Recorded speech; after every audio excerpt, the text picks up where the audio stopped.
కాపాడుకోలేదు. తమ హృదయాన్ని భద్రంగా కాపాడుకున్న యవనస్తులు ఎవరు అనంటే నోవాహు పిల్లలు.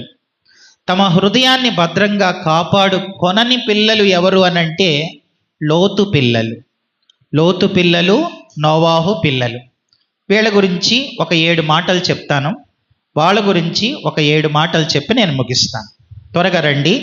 నోవాహు పిల్లల గురించి ఒక 7 మాటలు చెప్తాను.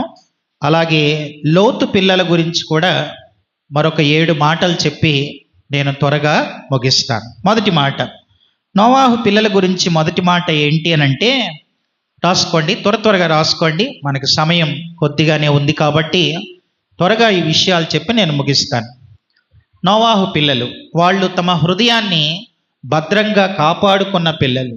లోతు పిల్లలు హృదయాన్ని కాపాడుకొనని పిల్లలు. వాళ్ళ గురించి వీళ్ళ